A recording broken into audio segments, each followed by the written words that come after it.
सोलापूर शहरातील गुन्हेगारी विश्वात एकच खळबळ उडवणाऱ्या सालार टोळीवर अखेर पोलिसांनी मोक्का अंतर्गत कारवाई करत मोठा दिलासा दिला आहे।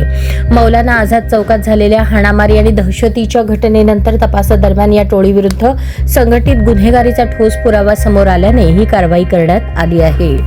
2 जुलै 2025 रोजी दुपारी 2:30च्या सुमारास मौलाना आझाद चौक नई जिंदगी सोलापूर येथे सोहेल रमजान सय्यद या तरुणाने आरोपींकडे उसने दिलेले पैसे परत मागितले असता त्यावरून सालार टोळीच्या सदस्यांनी त्याच्यावर लाथाबुक्क्यांनी हल्ला केला।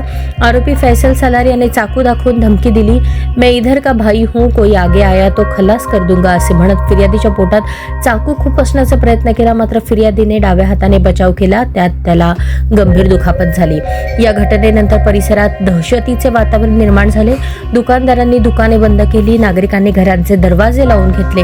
या घटनेनंतर MIDC पोलीस ठाण्यात IPC सह विविध कायद्यांनुसार गुन्हा दाखल करण्यात आला।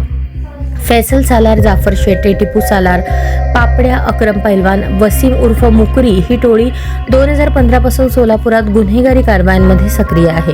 खंडणी, खुनाचा प्रयत्न, मारहाण, धमकी आणि इतर गंभीर गुन्ह्यात त्यांचा सहभाग असल्याचे पोलिसांच्या तपासातून निष्पन्न झाले आहे। या संघटित गुन्हेगारीच्या पार्श्वभूमीवर पोलीस आयुक्त M. राजकुमार यांनी 21 जुलै रोजी महाराष्ट्र संघटित गुन्हेगारी नियंत्रण अधिनियम 1999 अंतर्गत कलम 3.1.2, 3.2 आणि 3.4 लागू करण्याची परवानगी दिली।